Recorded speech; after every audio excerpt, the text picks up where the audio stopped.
When my dad passed away, he left me his old house, the one I spent years taking care of him in. My sister, who barely visited, suddenly called it family property and demanded I sell it and split the money. When I said no, she gave me a choice: hand over half or be cut off forever. I cried.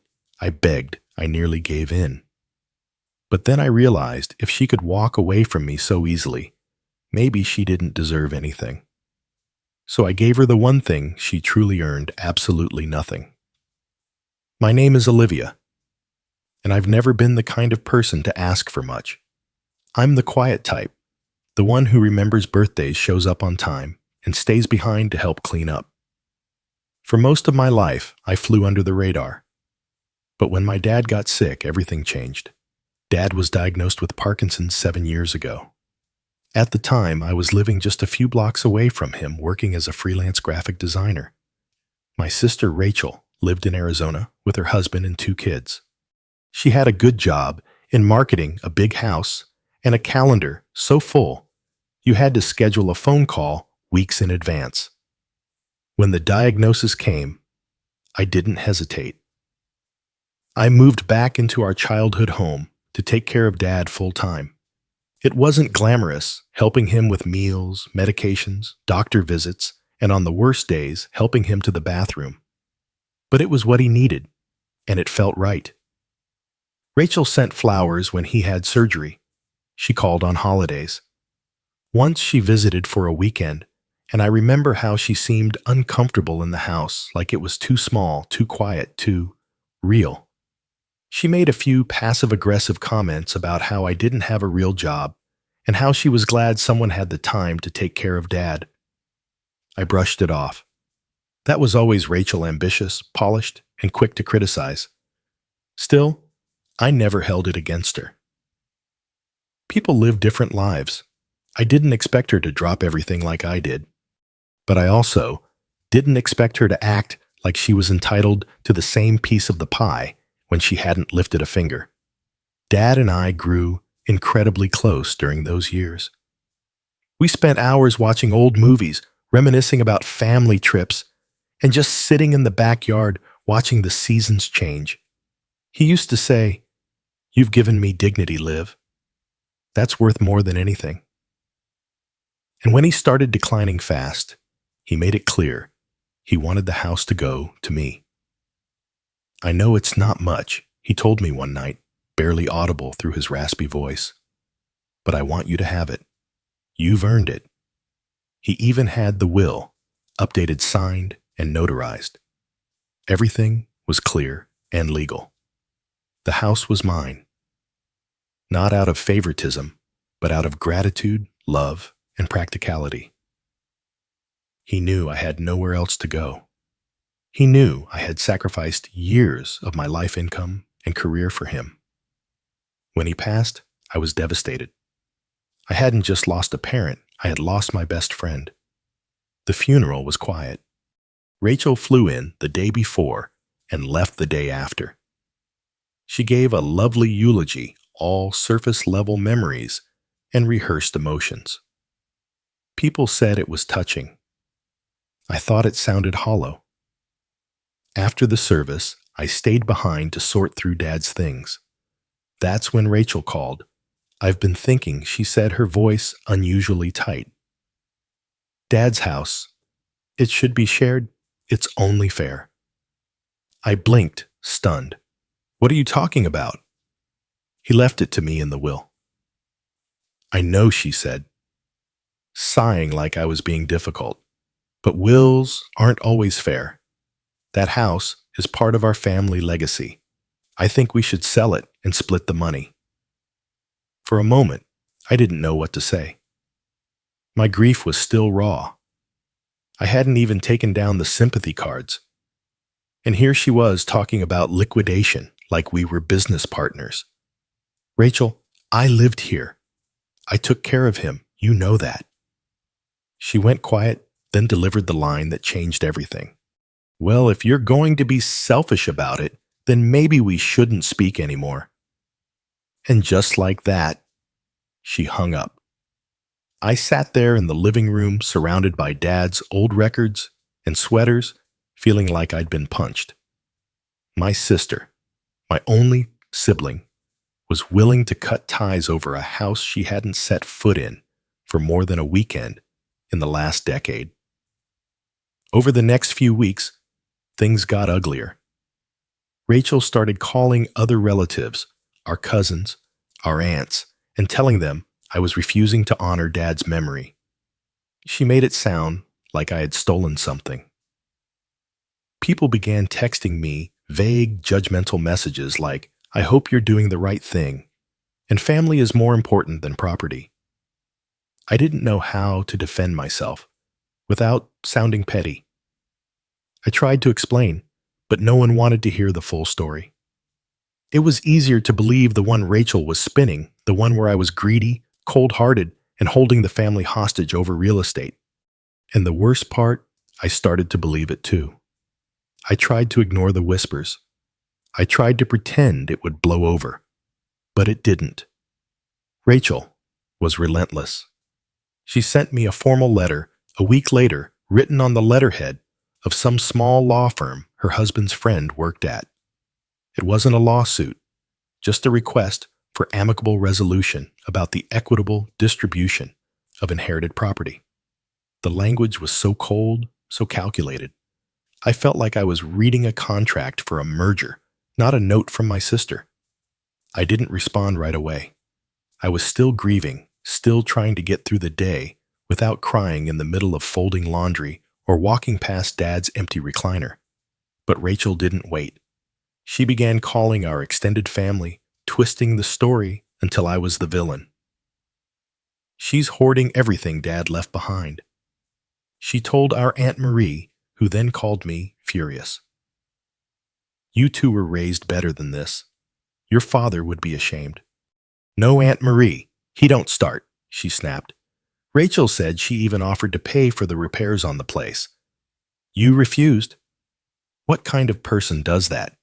I was stunned. Repairs, Rachel hadn't mentioned anything about that. She hadn't even seen the inside of the house since before Dad passed. But she was saying whatever she needed to say to win sympathy points. Soon more texts rolled in. Cousins I hadn't spoken to in years messaged me things like, "Maybe you should just do the right thing, and it's just money, Olivia. Don't lose your family over it." They didn't understand. It wasn't about money. It was about principle. About the years I'd given up to make sure Dad didn't die alone or afraid. About the promise I made to him when he could no longer hold a fork without shaking me. That house wasn't just a property, it was a symbol of everything I had sacrificed. But Rachel kept pressing. She called again, this time more aggressive. "I'm giving you a choice," she said, her tone icy. "Either you sell the house and we split it 50-50, or we never speak again. Don't bother showing up for holidays. Don't bother sending birthday cards. I'm done." I sat there, the phone pressed to my ear, feeling the ground shift beneath me. "You're really willing to cut me off over this," she laughed, not kindly. "You already did, Olivia. The moment you decided your name on that deed was more important than your family." I hung up. My hands were shaking. Not from anger, but heartbreak. I didn't recognize this version of Rachel. The sister I remembered used to sneak me extra cupcakes at birthday parties and help me cheat on my math homework. But that girl was gone, replaced by someone who viewed our family as a business transaction. And it got worse. Rachel started messaging my friends. She posted cryptic things on Facebook about people who let money turn them bitter and tagged mutual relatives in the comments. It was petty. It was cruel. But it worked. I began to feel like a pariah. People stopped returning my texts. Invitations dried up. Even neighbors who had waved at me for years now averted their eyes when I passed. One afternoon, I found an envelope slipped under my front door. It was from a cousin, I used to be close with someone who had hosted Christmas dinners and game nights. The note inside read, "I'm sorry, Liv. I love you, but I can't be in the middle of this. It's tearing the family apart. Maybe just let Rachel have her share. Is a house really worth this much pain?" I sat on the floor for an hour, staring at that note, my heart in pieces. Was I wrong? Was I being selfish? I pulled out the folder Dad had kept in the drawer by his bed. Inside were all the legal papers, the revised will, the transfer of title, everything stamped and official. He had been meticulous. He wanted me to have the house. He knew this would happen. That's why he made sure there were no legal loopholes. But even with that validation, I felt broken, alone, abandoned by the very people who were supposed to love me. One night, in a haze of exhaustion and defeat, I actually looked up a real estate agent. I began drafting an email, thinking maybe I could sell the house, move somewhere new, and start over. Maybe giving up would bring peace. But before I could hit send, I caught sight of a photo on the bookshelf. It was of Dad and me in the backyard, him sitting in a lawn chair with a blanket over his legs, me kneeling beside him, holding a tray of cookies. We were both laughing. His hand was resting on mine, and suddenly I heard his voice in my head. "You've given me dignity, Liv. That's worth more than anything." That's when it clicked. Rachel could have the family gossip, the sympathy, the fake outrage, but she couldn't have this. She didn't earn it, and I wasn't going to give it away just to be accepted by people who didn't care enough to ask for the full story. I closed the email. I deleted the draft, and I made a decision. If they wanted to cut me off, they could. I wasn't going to sell my peace just to buy back people who sold me out for a narrative. After that moment in the living room, staring at the photo of Dad and me, something hardened inside of me. I stopped trying to explain myself. I stopped defending my choices. I realized no amount of truth could convince people who were committed to misunderstanding me. So, I shut the door, literally and metaphorically. I unfriended Rachel on social media. I blocked her number. I muted every cousin, aunt, and distant relative who had an opinion about the house but hadn't lifted a finger during Dad's final years. My world got quieter and lonelier, but it also got clearer. I poured myself into restoring the house. It had been neglected in Dad's final months, and I knew he would have hated the state of disrepair. I scrubbed, painted, and patched. I replaced the cracked tiles in the kitchen and repainted the shutters a soft blue, just like they were when I was a kid. I planted flowers along the walkway and hung wind chimes from the porch. It wasn't just about upkeep. It was about healing. Every corner of that home told a story. The etched growth chart on the pantry door where Dad used to mark our heights every birthday. The creaky stair that Rachel used to avoid stepping on when she'd sneak out as a teenager. The back porch where we carved pumpkins and grilled burgers every 4th of July. They weren't just memories. They were proof of a life lived and loved. Still, the silence from my family stung. Christmas came. No calls, no cards, New Year's Eve, nothing. My birthday passed without so much as a text. Even friends who used to be ride or die seemed to disappear, uncomfortable with the drama, or simply buying into Rachel's narrative. One night, I came across a post Rachel had made on Facebook. It wasn't public, but a mutual friend had screenshotted it and sent it to me, thinking I had a right to know. It read, "It's painful when someone you grew up with chooses greed over blood, when they'd rather hoard than heal. But I guess grief reveals who people really are. Some people mourn, others monetize." The comments were full of sympathy. You're so strong. She'll regret this one day. Karma always comes around. I wanted to scream. I wanted to post the will, the medical records, the receipts of everything I'd spent on Dad's care. But I didn't, because I knew it wouldn't matter. People who believed lies weren't looking for truth. They were looking for drama. And I refused to give it to them. Instead, I focused on something bigger. See, restoring the house gave me purpose. But it wasn't enough. I needed to reclaim the narrative not just for me, but for Dad, for the man who taught me to do the right thing even when it's hard. One afternoon, I saw a group of kids playing in the empty lot down the street. It was dusty, cracked, with nothing but an old tire and a broken swing.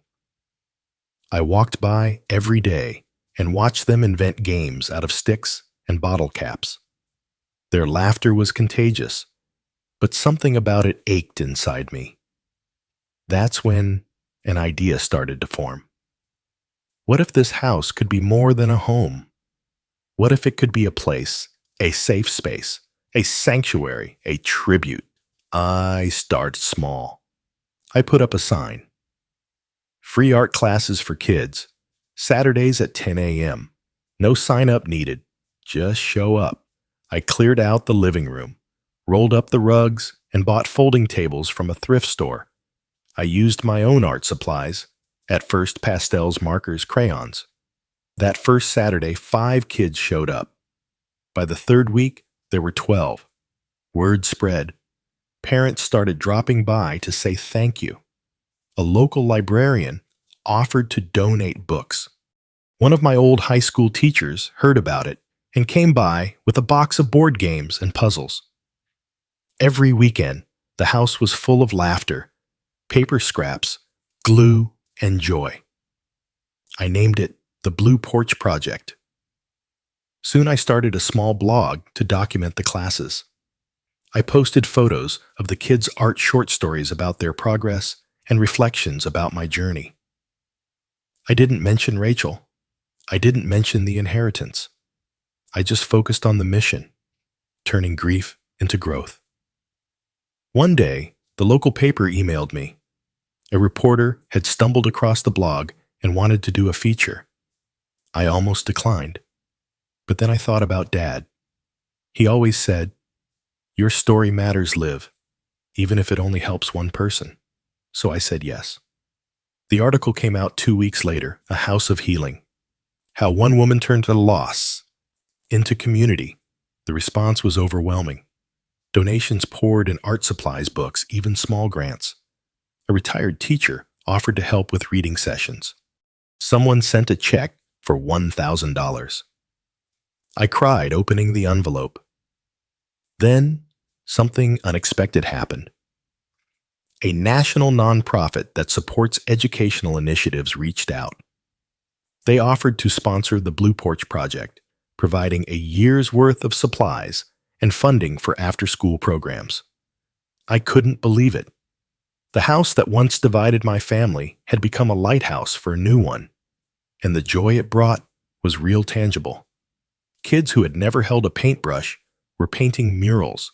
Shy kids were performing puppet shows. Struggling readers were writing poems. And me? I was finally sleeping through the night.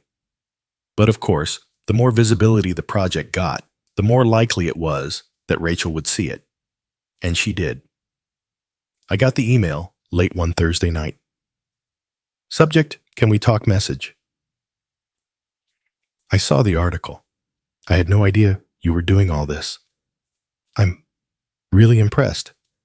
I know things got heated after Dad passed. I want to help. Maybe we could partner.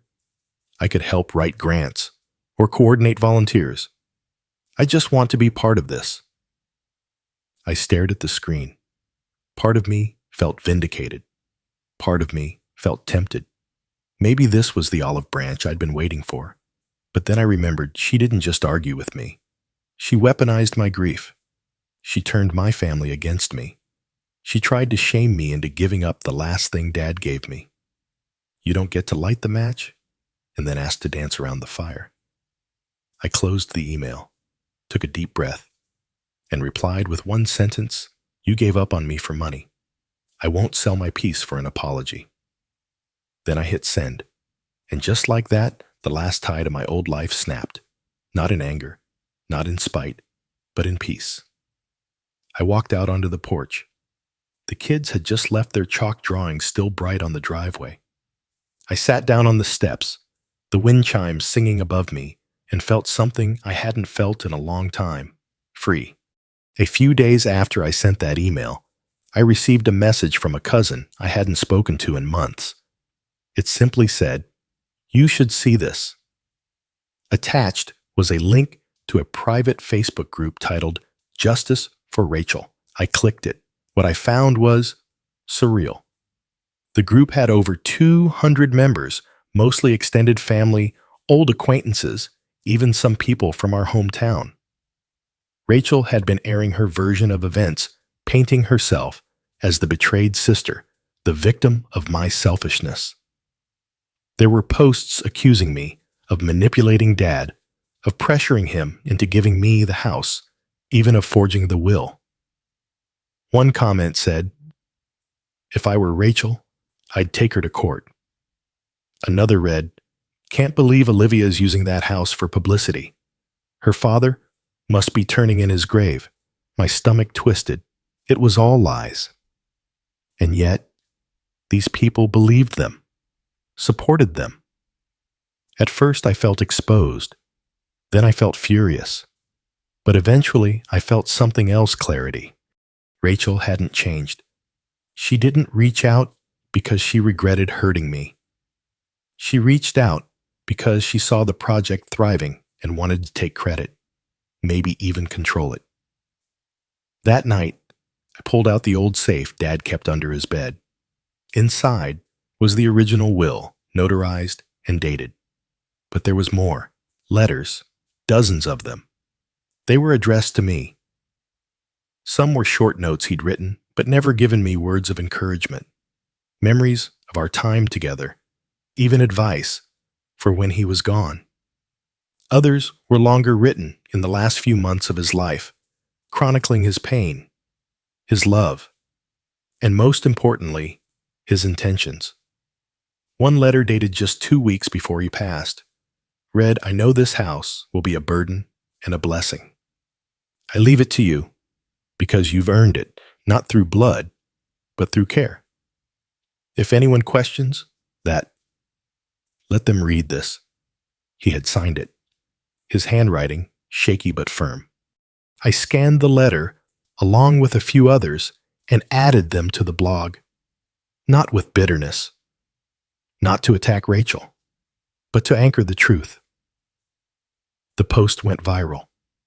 Messages flooded in. Support from strangers. Apologies from old friends who admitted they'd judged too quickly. Even a few family members reached out embarrassed, asking if they could help with the project. But the biggest surprise came a week later. I got a certified letter. Rachel had tried to contest the will, again, but this time she'd gone further. She'd submitted a formal complaint alleging I had exploited Dad, hoping to trigger a legal investigation. It was cruel and reckless, because when the investigator showed up and reviewed not only the will, but Dad's medical records, the letters, and the witness statements from the hospice staff, the case didn't just collapse, it backfired. Rachel's actions were ruled as harassment. I was granted a restraining order. And in a poetic twist, the court required her to cover my legal fees. Every dollar. I didn't celebrate. I didn't post about it. I simply paid the bills, folded up the documents, and filed them away. That same day, the nonprofit increased their funding. They'd seen the story online, the resilience, the impact. The Blue Porch Project was expanding 2 more programs, a weekend mentorship initiative, and plans for a community garden in the backyard. Rachel faded. Not just from my life, but from the narrative. People stopped asking about her. The group disbanded, and the noise went quiet. What remained was real. I stood on the porch one evening, watching the sunset bathe the house in golden light. A group of kids were inside, laughing as they built a giant papier-mâché volcano. Music played softly in the background. Peace wasn't just a feeling, it was a fact. I'd turned pain into purpose, lies into legacy, and karma, it did exactly what it was meant to do. Almost 6 months later, the center was thriving. Laughter echoed through the halls every afternoon. Children's artwork covered the once blank walls, and a garden full of sunflowers bloomed in the backyard, Olivia's father's favorite flower. The house, once at the center of a bitter inheritance feud, had become a symbol of healing. Local parents volunteered on weekends. Retired teachers donated their time. The nonprofit Olivia partnered with helped her launch literacy programs, music classes, and even a small scholarship fund. News outlets picked up the story of the Inheritance House turned Hope Center. People from across the state reached out, some sharing their own stories of family betrayal, others offering support. Then one day, Olivia received an email. It was from her sister. "I saw the article. I didn't know you were doing all this. I want to help. Maybe we can talk." Olivia stared at the message for a long time. Part of her felt a flicker of hope, the kind that longs for a happy ending. But another part remembered the silence, the accusations, and the ultimatum, "Give me half or be cut off forever." She clicked reply. "You made a choice, and so did I. I found peace in giving, not dividing. I hope you do too. No anger, no bitterness, just closure." As she stepped outside, the children were playing tag in the front yard, laughing as sunlight poured over the house. A little boy ran up and handed her a drawing. It was of the house with people smiling inside, and the words, "Thank you, Miss Olivia," scrawled in crayon. She smiled. She didn't need an apology. She had built something better than reconciliation.